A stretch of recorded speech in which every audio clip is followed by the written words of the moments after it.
Ano kaya ang magiging kapalaran ni Senator Erwin Tulfo? Malagpasan kaya niya to, itong issue na to, mga clear. But anyway, bago pa man, bago pa yata siya, bago pa siya tumakbo sa pagka-senador, na-topic na natin kasi to, siguro sa akin lang ngayon ko nakikita. Siguro ang pagkakamali ni Senator Erwin Tulfo, masyado siyang naging kumpiyansa sa kanyang pagdedepensa sa, kasi di ba na-issue yung pagiging yung US citizen di ba? So para yun napagtanggol niya yung sarili niya, nagsalita doon sa kanyang program. Tatandaan niyo yun. Tinake up ko na ito. Yung mga bago dito, malamang hindi niyo pa po nakita, no? Pero na-take up na po natin to siguro bago magpasko last year. Yan. Hindi ko matandaan kung siya ba ay sinabing tatakbo na ba siya. Basta, syempre, yung December yun, nandun yung issue kung tatakbo ba siya o hindi. Hindi ko lang matandaan kung tatakbo na ba siya nun. Hindi ko matandaan, siguro mga clear. Kasi, kailan ba ang submission ng Teka lang po, Certificate of Candidacy. Kailan ba siya nag-file? Okay. Tulfo later filed his candidacy to run for senator October 6, 2024. So, kakandidato na nga siya dyan. Kaya niya lumabas, mga clear. So, na-take up din natin ito. At in a way, yes, medyo critical kasi yung issue na to, mga clear.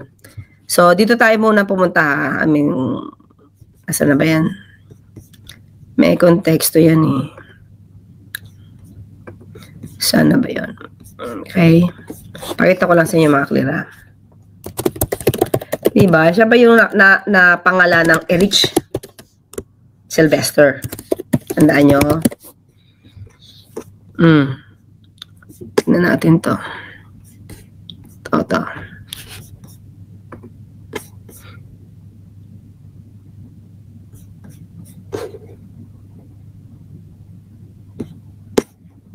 Teka lang pala, mga clear, wait lang.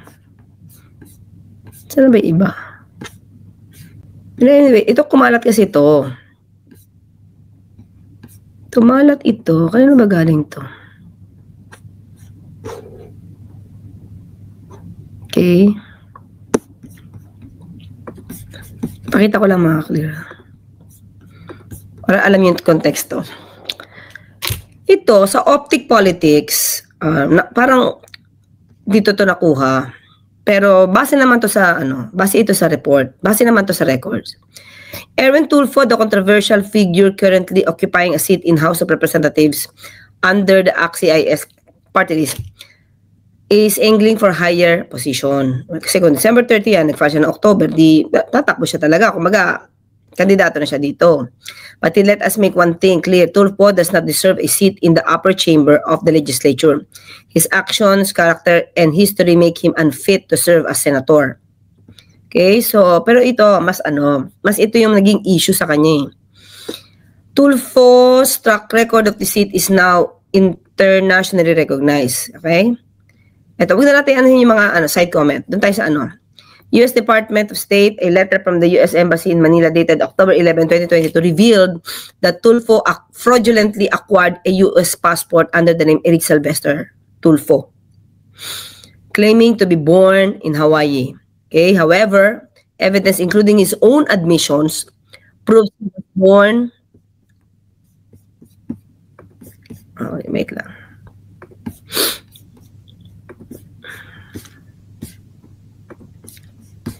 Okay. Oops. Sana. Proves he was born in Tacloban, Leyte, City Leyte, in 1963. This isn't just a clerical error or a simple misunderstanding. This is calculated attempt to manipulate U.S. immigration laws and claim a false identity. Napag-usapan natin ito, mga clear, na lumalabas di umano sa record. Nagsalita kasi siya, nagkwento siya sa sarili niyang programa. At doon mas lalong napatunayan na pumunta siya ng Amerika, nagtrabaho siya doon. At sinabi niya rin sa isang interview na siya ay parte ng US Army. Okay? So, lumalabas, US citizen siya. US Army. Diba? So, ang dami niyang kinuwento doon, ang dami niya pa paano siya nagtrabaho and everything. Nandito yan sa mga nauna ko na mga video. So, ngayon, because of this, at doon sa mga sinabi niya sa kanyang programa, parang lalo siyang bumaon. No? Lalong bumaon yung issue tungkol sa kanyang pagiging US citizen. So, with that, hindi ito nakaligtas kay Attorney Kausing. At alam niyo sa Attorney Kausing na ano to na siya ay tawag dito na-disqualify sa pagtakbo. Okay? Dahil siya daw ay may kaso ng ano nga yung kaso niya? Ng Supreme Court. Na-disbar kasi siya. Because nag-post siya ng pleading. Kung hindi tayo nagkakamali. So, yan mga kaklira. So, in other words, ito ang pinagsimulan niyan. So, ngayon, lumalabas na meron talagang petition. Okay, na-dismiss ito ng Supreme Court kasi may nag-file na, Supreme Court. Ito ay meron nang nag-file ng case disqualifying, parang petition to disqualify Erwin Tulfo. Pero na-technical ito sa COMELEC, kaya siya nakatakbo. So ngayon, i-final ito, ang petition for co-warrant of final sa Senate Electoral Tribunal. Okay, let's see ha. Punta muna tayo sa ano. Okay. Electoral Tribunal.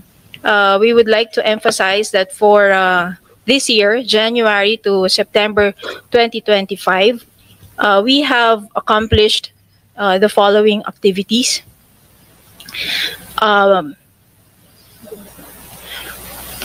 Pending right now is a petition for co-warranto. Yeah. So for case adjudication, we have a petition for co-warranto against one of the members of the Senate filed on July 15, 2025 on the ground of alleged ineligibility due to citizenship. And then on August 5, 2025, the tribunal appointed a new secretary of the tribunal. And as of September 23, 2025, the following members of the Senate took their oath of office as members of the tribunal. Senators Pia S. Cayetano, Senator Francis Kiko N. Pangilinan, Bam Aquino, and Alan Peter Cayetano. For this year, the tribunal convened and conducted 2 tribunal sessions on August 15. Yes, oo, tama yan. Kasi naging issue ito at the time na siya ay na-appoint as secretary ng DSWD. Pero lumabas ito itong issue ng kanyang US citizen, pagiging US citizen niya. At meron talaga mga passport na lumalabas na na-issue sa kanya. And September 24, 2025. Yan, wait basahin natin. July 15, 2025, the tribunal, teka lang, di mabasa, received and declared, tama ba? Wait lang. Docketed. Hindi mabasa po. Nakiyan ko lang na konti. Malabo. Okay. Docketed a petition for co-warranto filed by Berteni Cataluna Kausing against Senator Erwin T. Tulfo, primarily on ground of alleged ineligibility due to citizenship. The petition is currently pending before the tribunal, with the Secretariat undertaking all appropriate preliminary actions in accordance with established procedures and tribunal's rules. So, ayan. Ang na-appoint the tribunal appointed Attorney Luis Jose Geronimo as the Secretary of the Senate Electoral Tribunal. Okay, that's August 5. Okay, may na-appoint na. So in other words, gugulong na to mga kaklir. Gugulong siya. So when we say, ano ba yung petition for co-warrant? Sige, puntahan nga natin mga kaklir. Para ano? Ito. Dito tayo. Dito muna tayo. Okay. Basic.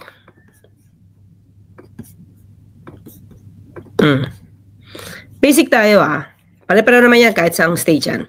Co warranto is a special form of legal action used to resolve a dispute over whether a specific person has the legal right to hold the public office that he or she occupies. So in other words, mga kakli, kino-question ngayon dito, yung karapatan mo mag-hold. Kahit naboto ka, nagkarapatan ka ba maging maboto? Or hawakan yung posisyon na yan. Okay, kino-question kasi dito na, ay hindi ka pwede maging senador.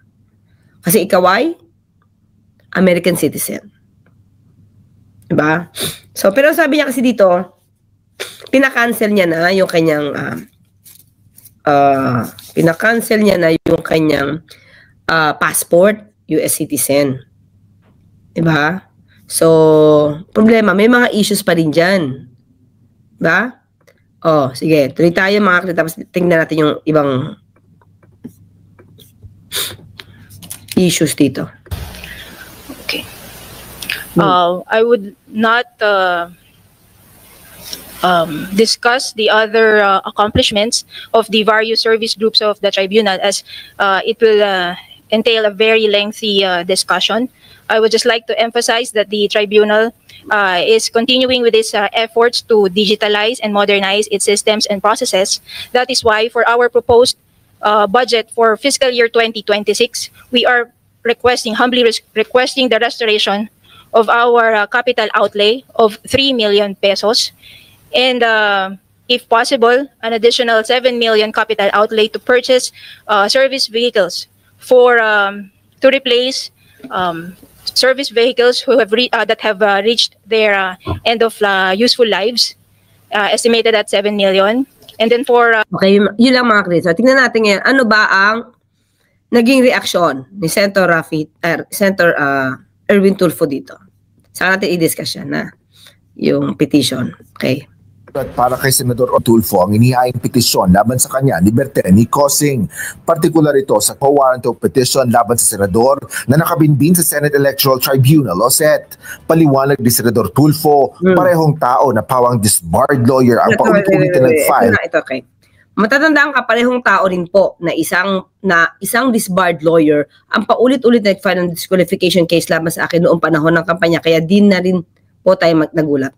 Actually, ganito yan. Kahit na sino pang tao yan, disbarred man yan, as long as qualified siya mag-file ng complaint, hindi natin ito mako-question. So, apektado ba Senator Erwin Tulfo sa petition for co-warranto? Yes, I think. Sa akin palagay. Bakit? Kasi nandoon yung tipong medyo nag-a-ad hominem siya dito. Oh. Nung hindi naman sa akin lang mga kailangan pa bang sabihin na ito, patatanda kaparehong tao rin po. Pwede namang wala na yung disbarred lawyer, di ba? Matatanda kaparehong tao rin po ang paulit-ulit na nagpan ng disqualification kasi ba't kailangan ilagay yung disbarred lawyer? So does it mean ba, Senator Erwin Tulfo, na kapag disbarred lawyer, wala nang credibility? Diba? Siyempre, mahirap na nandiyan na si Senator Erwin Tulfo, nagtatrabaho na siya. Tapos merong, alam mo yun, parang meron pa siyang issue kung dapat pa siyang manatili as senador o hindi. Diba? Ang tanong na lang natin dito. Unang tanong. Ano kaya ang gagawin ng mga senador sa paglilitis nito? Diba? Di mo tayo alam kung kakampihan ba siya, ang mga senador ba ay kakampi sa batas, kakampi sa kwento ni Senator Erwin Tulfo, depende. Yan na lang. So, kala ko wala akong mic. So, sana, ito lang naman sa atin. Kung walang ebidensya, di okay lang na mahayaan siya maging senador. Diba? Pero kung may ebidensya, Call 45, yun yung mahirap. Ano mo mga kli, kaya sabi ko medyo hindi ba delikado ang posisyon Maylin, no? Maylin Letres ni Senator Erwin Tulfo dito kasi na-take up natin ito eh. Medyo lengthy, dalawa yata ako dito kasi paiba-iba eh, may research pa tayo dito eh. 'Di ba? Tapos ang mali talaga sa kanya, kaya natin siya na-take up noon because sumagot siya. na parang galit na galit siya doon sa mga tao nagko-question about his citizenship. Tapos nagkwento siya ng kanyang buhay na umalis siya sa Amerika, ay umalis siya sa Pilipinas, nagpunta siya sa Amerika, kung ano-ano ginawa niyang trabaho. But prior to that, nagkwento siya kay Sharon Cuneta, way back pa yon mga ka-clear, na siya ay nasunod yung gusto niya na siya ay maging US Army. Ay, hindi, parang gusto daw ng tatay niya is maging polis siya. Ganon, kasi tatay yata niya is polis, no? So, natupad naman daw niya kasi naging parte siya ng US Army. So, yun yung kwento niya kay Sharon Cuneta. So,